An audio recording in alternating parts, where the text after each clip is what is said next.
Hello എല്ലാവർക്കും നമസ്കാരം. പുതിയൊരു വീഡിയോയിലേക്ക് സ്വാഗതം. നമുക്കിന്ന് ഈ വീഡിയോയിലൂടെ theory of optimum currency area എന്താണെന്ന് മനസ്സിലാക്കാം. അതായത് രണ്ട് റീജിയൻസ് തമ്മിൽ ഒരേ കറൻസി മെയിൻറ്റെയിൻ ചെയ്യുമ്പോഴോ അല്ലെന്നുണ്ടെങ്കിൽ ഫിക്സ്ഡ് എക്സ്ചേഞ്ച് റേറ്റ് മെയിൻറ്റെയിൻ ചെയ്യുമ്പോഴോ ഉണ്ടാകുന്ന നല്ല വശങ്ങളും ദോഷവശങ്ങളെ കുറിച്ചുമാണ് ഈ വീഡിയോയിൽ പറയുന്നത്. നമുക്ക് ഇതിനെപ്പറ്റി വിശദമായിട്ട് മനസ്സിലാക്കാം. വീഡിയോയിലേക്ക് കടക്കാം. Theory of optimum currency area. The theory of optimum currency area was developed by Robert A. Mundell. Okay, അതായത് ഇത് 1961 ഇത് ഡെവലപ്പ് ചെയ്തത്. It explains when and where it is beneficial.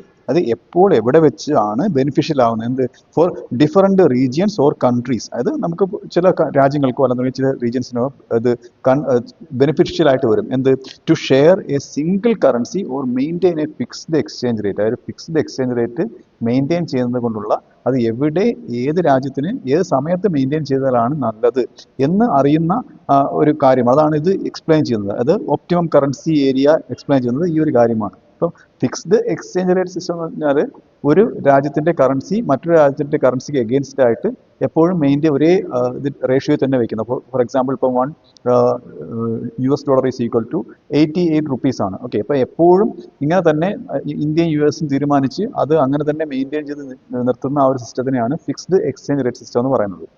ഇനി നമുക്ക് ഓപ്റ്റിമം കറൻസിയുടെ മീനിങ് എന്താണെന്ന് നോക്കാം. Meaning of an optimum currency area. Okay, അതായത് ഇത്രയേ ഉള്ളൂ.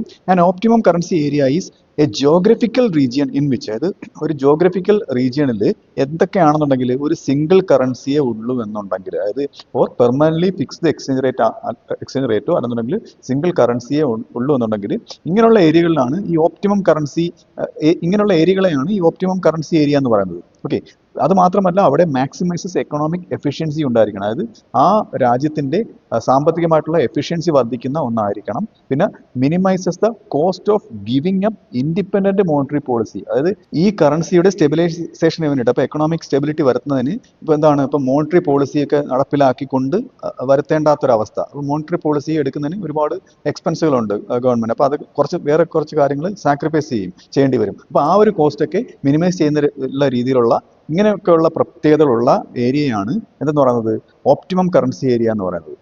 ഇനി നമുക്ക് ഈ തിയറിയുടെ നീഡ് എന്താണ്, ഈ തിയറിയുടെ ആവശ്യം. അതായത് കൺട്രീസ് ഫേസ് അസിമെട്രിക് ഷോക്സ്. അതായത് അസിമെട്രിക് ആയിട്ടുള്ള ഷോക്സ് രാജ്യങ്ങൾ ഫേസ് ചെയ്യും. എന്താണ് അസിമെട്രിക് ഷോക്സ്? അതായത് ഈക്വൽ അല്ലാതെ വരുന്നത് എന്താണെന്ന് ഞാൻ പറയാം. അതായത് ഷോക്സ് അഫക്റ്റിംഗ് റീജിയൻസ് ഡിഫറൻ്റ്ലി. അതായത് ഡിഫറൻ്റ് ആയിട്ട് റീജിയൻസിനെ ഒരു രാജ്യത്തിനുള്ളിൽ ഉള്ള പല റീജിയൻസിനെയും ഡിഫറൻ്റ് ആയിട്ട് അഫക്റ്റ് ചെയ്യുന്ന ഷോക്സിനെയാണ് അസിമെട്രിക് ഷോക്സ് എന്ന് പറയുന്നത്. ഓക്കെ, അത് എന്തുകൊണ്ടാണ്? വിത്ത് സെപ്പറേറ്റ് കറൻസീസ്. ചില റീജിയൻസിൽ കറൻസി സെപ്പറേറ്റ് ആയിരിക്കും, എക്സ്ചേഞ്ച് റേറ്റ് അതിനനുസരിച്ച് റീജിയൻസിനനുസരിച്ച് അഡ്ജസ്റ്റ് ആവും രാജ്യത്തിനുള്ളിൽ തന്നെ. ഓക്കെ, ഇങ്ങനെയൊക്കെ പറയുമ്പോഴത്തേക്ക് ഇവിടെ ഈ അസിമെട്രിക് ഷോക്സ് ഉണ്ടാവും. Okay, with a common currency ആണെന്നുണ്ടെങ്കിൽ this adjustment is lost. So other mechanisms must work. അതായത് കോമൺ കറൻസി ആണെന്നുണ്ടെങ്കിൽ എക്സ്ചേഞ്ച് റേറ്റിന്റെ പ്രശ്നം വരുന്നില്ല, മറ്റ് മെക്കാനിസംസ് ഒക്കെ വർക്ക് ചെയ്യും. ഇപ്പോൾ ലേബർ മൊബിലിറ്റി, അതായത് ഒരു റീജിയനിൽ നിന്ന് മറ്റൊരു റീജിയനിലേക്ക്, ഇപ്പം യൂറോപ്യൻ യൂണിയനിൽ ഒരു കോമൺ കറൻസി അല്ലേ, അപ്പോൾ അവിടുത്തെ രാജ്യങ്ങൾക്ക് ഇപ്പോൾ ലേബേഴ്സിന് അങ്ങോട്ടും ഇങ്ങോട്ട് മൂവ് ചെയ്യാം, അത് മറ്റു മെക്കാനിസങ്ങൾക്ക് വർക്ക് ചെയ്യാം, ക്യാപിറ്റൽ അങ്ങോട്ടും ഇങ്ങോട്ട് മൂവ് ചെയ്യാം. അത് ഈ ഒരു പ്രശ്നം വരുന്നില്ല, ഇത് എക്സ്ചേഞ്ച് റേറ്റിന്റെ ഇഷ്യൂ അവിടെ വരുന്നില്ല കോമൺ കറൻസി ആണെന്നുണ്ടെങ്കിൽ. അതാണ് ഇപ്പോൾ പറഞ്ഞത്. മിണ്ടലിന്റെ കോർ ഐഡിയ എന്ന് പറയുന്നത് a region is an OCA. അതായത് ഒരു റീജിയനെ ഓപ്റ്റിമം കറൻസി ഏരിയ എന്ന് പറയാം. എങ്ങനെയാണെന്നുണ്ടെങ്കിൽ ഇഫ് ഇന്റേണൽ അഡ്ജസ്റ്റ്മെന്റ് മെക്കാനിസംസ്, ആ റീജിയനിലുള്ള adjustment mechanism strong enough to absorb shocks. അതായത് നേരത്തെ പറഞ്ഞ പോലുള്ള ഈ എക്സ്ചേഞ്ച് റേറ്റ് മുഖാന്തരം ഉണ്ടാകുന്ന ഷോക്സുകൾ അബ്സോർബ് ചെയ്യാൻ കേപ്പബിൾ ആണെന്നുണ്ടെങ്കിൽ without using exchange rate changes, അതായത് എക്സ്ചേഞ്ച് റേറ്റ് ചേഞ്ച് ചെയ്യാതെ തന്നെ ആ ഷോക്സ് അബ്സോർബ് ചെയ്യാനുള്ള കപ്പാസിറ്റി ഉണ്ടെന്നുണ്ടെങ്കിൽ ആ ഒരു റീജിയൻ ഓപ്റ്റിമം കറൻസി ഏരിയ ആണെന്ന് പറയാം. ഇനി നമുക്കൊരു ഓപ്റ്റിമം കറൻസി ഏരിയക്ക് ഉണ്ടായിരിക്കേണ്ട മാനദണ്ഡങ്ങൾ, ഇന്ന കാര്യങ്ങൾ ഉണ്ടായാലും അത് ഒരു ഓപ്റ്റിമം കറൻസി ഏരിയ ആണെന്ന് പറയാം. അല്ല, ഒന്നാമത്തെ ലേബർ മൊബിലിറ്റി. മുണ്ടൽ പറഞ്ഞ പോലെ ലേബർ മൊബിലിറ്റി ഉണ്ടായിരിക്കണം.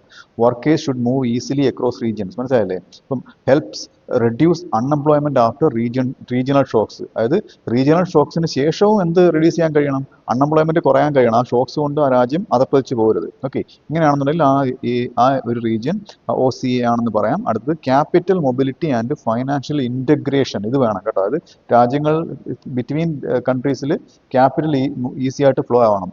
Capital should flow freely to depressed regions.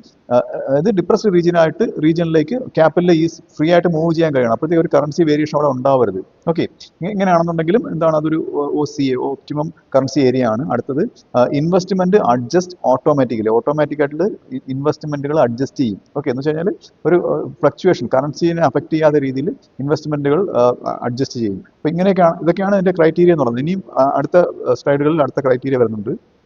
അടുത്ത ക്രൈറ്റീരിയ എന്ന് പറയുന്നത്, അതായത് ഇത് പറഞ്ഞവരുടെ ഓരോ ക്രൈറ്റീരിയയും ഇൻട്രൊഡ്യൂസ് ചെയ്തവരുടെ പേരാണ് ബ്രാക്കറ്റിൽ കൊടുത്തേക്കുന്നത്. ഓക്കെ, അതായത് ഓപ്പൺനെസ് ആൻഡ് ട്രേഡ് ഇൻറ്റഗ്രേഷൻ. അതായത് മക്കിനോൺ ആണ് എന്ന എക്കണോമിസ്റ്റ് ആണ് ഇത് പറഞ്ഞത്. അതായത് ഹൈലി ഓപ്പൺ എക്കണോമീസ് ആണെന്നുണ്ടെങ്കിൽ അവർക്ക് ഫിക്സ്ഡ് എക്സ്ചേഞ്ച് റേറ്റിൽ നിന്ന് ബെനിഫിറ്റ് ഉണ്ടാക്കാൻ കഴിയും. ഓക്കെ, അവർക്ക് അതായത് എക്സ്ചേഞ്ച് റേറ്റ് അവർക്ക് എന്താണ് പിന്നെ എക്സ്ചേഞ്ച് റേറ്റ് വേരി ആവും എന്നുള്ളൊരു പേടി വേണ്ട. ഫ്രീ ആയിട്ട് ലേബർ എല്ലാത്തിൻ്റെയും മൊബിലിറ്റി നടക്കും, എക്സ്പോർട്ടും ഇമ്പോർട്ടും എല്ലാം നടക്കും.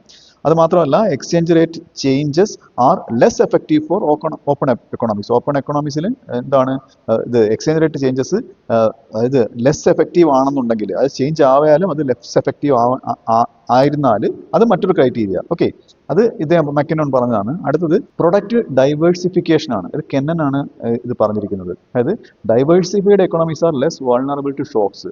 പലതരത്തിലുള്ള പ്രൊഡക്റ്റ് ഉണ്ടാക്കുകയും എക്സ്പോർട്ട് ചെയ്യുകയും ചെയ്യുന്ന എക്കണോമീസ് അവർക്ക് കുറച്ച് ഷോക്സുകളെ ഉണ്ടാവുകയുള്ളൂ. അത് മാത്രമല്ല less need for exchange rate adjustment. അവർക്ക് എക്സ്ചേഞ്ച് റേറ്റ് അഡ്ജസ്റ്റ്മെന്റ് ചെയ്യേണ്ട ആവശ്യകതയും അവിടെ കുറയുന്നു. അടുത്ത ഫിസ്ക്കൽ ട്രാൻസ്ഫേഴ്സ് ആണ്. ഫിസ്ക്കൽ ട്രാൻസ്ഫേഴ്സ് എന്ന് പറയുമ്പോൾ central fiscal authority transfers resources to affected region. അതായത് സെൻട്രൽ ഫിസ്ക്കൽ അതോറിറ്റി അഫക്റ്റഡ് റീജിയനിലേക്ക് എന്ത് ചെയ്യും, റിസോഴ്സസ് ട്രാൻസ്ഫർ ചെയ്യുക. എന്താണ്, അതായത് വൾണറബിൾ ആയിട്ട് ഏരിയകൾ അവിടെ ആ ഏരിയ അപ്ലിഫ്റ്റ് ചെയ്യുന്നുണ്ട്, എക്കണോമിക്കലി വീക്കായ ഏരിയയിലേക്ക് റിസോഴ്സ് ട്രാൻസ്ഫർ ചെയ്യും. ഓക്കെ, അപ്പം എക്സാമ്പിൾ ഫെഡറൽ ബഡ്ജറ്റ് സപ്പോർട്ട് എന്നാണ് ഇതിന് പറയുന്നത്. ഓക്കെ, ഇപ്പോൾ ഇന്ത്യ ഫ്ലഡ് വരുമ്പോഴത്തേക്ക് അവിടെ സപ്പോർട്ട് ചെയ്യുന്നതിന് വേണ്ടിയിട്ട് ഫണ്ട് സ്വരൂപിച്ച് അങ്ങോട്ട് ട്രാൻസ്ഫർ ചെയ്യുന്നത് പോലെ. ഓക്കെ, അതിന് ഉദാഹരണമാണ്. അടുത്തത് similarity of inflation rates and preferences. Okay, അതായത് സിമിലർ ആയിട്ടുള്ള എക്കണോമിക് സ്ട്രക്ചറും പോളിസി ഗോൾസും ഒക്കെയാണ് ഒരു ഏരിയക്കുള്ളെങ്കിലും അതിനെ ഓപ്റ്റിമം കറൻസി ഏരിയ എന്ന് പറയാം. ഓക്കെ, പിന്നെ അത് എന്ത് അവോയ്ഡ് ചെയ്യുന്നതായിരിക്കണം, മോണിറ്ററി പോളിസി ആയിട്ടുള്ള കോൺഫ്ലിക്റ്റ്. നേരത്തെ പറഞ്ഞ പോലെ മോണിറ്ററി പോളിസിക്ക് കോസ്റ്റ് വരാൻ പാടില്ല, ഇത് അഡ്ജസ്റ്റ് ചെയ്യുന്നതിന് വേണ്ടിയിട്ട്. ഓക്കെ, അപ്പം ഈ ഒരു കോസ്റ്റ് അവോയ്ഡ് ചെയ്യുന്ന രീതിയിലുള്ളതാണെന്നുണ്ടെങ്കിലും അത് ഓപ്റ്റിമം കറൻസി ഏരിയയിൽ വരുന്നതാണ്. ഇനി നമുക്ക് ഈ ഓപ്റ്റിമം കറൻസി ഏരിയ ഉണ്ടായിരുന്നാൽ ആ ഒരു ഏരിയക്ക് ഉണ്ടാകുന്ന ബെനിഫിറ്റുകൾ നോക്കാം. Benefits of an optimum currency area. അത് ഒന്നാമത് എലിമിനേറ്റ്സ് എക്സ്ചേഞ്ച് റേറ്റ് അൺസർട്ടനിറ്റി. അത് നമുക്ക് ഇത്രയും പറഞ്ഞത് മനസ്സിലായി. ഒരു എക്സ്ചേഞ്ച് റേറ്റിൽ നിന്നുണ്ടാകുന്ന ഒരു അൺസർട്ടനിറ്റി അത് ഇല്ലാതാക്കുകയാണ്. പിന്നെ ട്രാൻസാക്ഷൻ കോസ്റ്റുകൾ, ഇപ്പോൾ ലേബർ ക്യാപിറ്റലൊക്കെ അങ്ങോട്ടും ഇങ്ങോട്ടും മൂവിലുള്ള കോസ്റ്റുകൾ, എക്സ്പോർട്ട് ഇമ്പോർട്ട്, ആ കോസ്റ്റുകളൊക്കെ ഇല്ലാണ്ടാവുന്നു. Encourages trade and investment. മനസ്സിലായില്ല, അപ്പം ട്രേഡ് ഇൻവെസ്റ്റ്മെന്റ് ഒക്കെ പ്രോത്സാഹിപ്പിക്കുകയാണ്. അപ്പം ഒരു രാജ്യം മറ്റു രാജ്യത്ത് ഇൻവെസ്റ്റ് ചെയ്യുമ്പോഴത്തേക്ക് ഇപ്പം ഏത് രാജ്യത്താണ് ഇൻവെസ്റ്റ് ചെയ്യുന്നത് ആ രാജ്യത്തിൻ്റെ കറൻസി സ്ട്രോങ് ആവും. അപ്പോൾ ഒരു വേരിയേഷൻ വരും. അപ്പോൾ ഇതൊക്കെ ഒഴിവാകും. ആ ഷോക്സ് ഒക്കെ അഡ്ജസ്റ്റ് ആവും. പിന്നെ എൻഹാൻസസ് പ്രൈസ് ട്രാൻസ്പാരൻസി. അത് വിലയുടെ ഒരു സുതാര്യത. അത് എന്താണ്, ഏറ്റക്കുറച്ചില്ലാതെ സുതാര്യമായിട്ടുള്ള വില തന്നെ, അതായത് പർച്ചേസിംഗ് പവർ പാരിറ്റി പോലുള്ള എന്താണ് കറക്റ്റായിട്ടുള്ള ഒരു വില ഉറപ്പുവരുത്തുന്നു.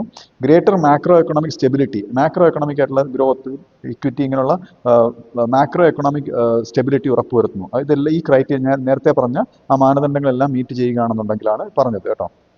ഇങ്ങനെ കോമൺ കറൻസി കൊണ്ടുവരുമ്പോഴത്തേക്ക് അതിന് ഗുണങ്ങൾ മാത്രമല്ല ചില ദോഷങ്ങളുണ്ട്. അതിന് കോസ്റ്റ് എന്നാണ് പറയുന്നത്. Cost of a common currency. അതിൽ ഒന്നാമത്തേത് loss of independent monetary policy. Independent ആയിട്ടുള്ള ഒരു മോണിറ്ററി പോളിസി അവിടെ നടപ്പിലാക്കാൻ പറ്റത്തില്ല. ഓക്കെ, അപ്പം ഇത് എഫക്ട് ചെയ്യുന്നില്ലല്ലോ, അതൊരു പ്രശ്നമായിട്ട് വരും. പിന്നെ inability to use exchange rate adjustment. അതായത് എക്സ്ചേഞ്ച് റേറ്റ് അഡ്ജസ്റ്റ്മെന്റ് അവിടെ നടക്കുന്നില്ല. ഒരു ഫിക്സ്ഡ് കറൻസി അല്ലേ, അവിടെ കറൻസി വേരിയേഷൻസ് വരുന്നില്ല. ഓക്കെ, അടുത്ത risk of prolonged unemployment if mobility is low. നേരത്തെ പറഞ്ഞ പോലെ ഇപ്പം ക്യാപിറ്റലിന്റെയും ലേബറിന്റെയും മൊബിലിറ്റി ഉണ്ടെന്ന് പറഞ്ഞല്ലോ, അത് ലോ ആണെന്നുണ്ടെങ്കിൽ പണി കിട്ടും. എന്താണ്, ഒരുപാട് അൺഎംപ്ലോയ്മെന്റ് ഒരുപാട് കാലത്തേക്ക് അങ്ങനെ നിലനിൽക്കും.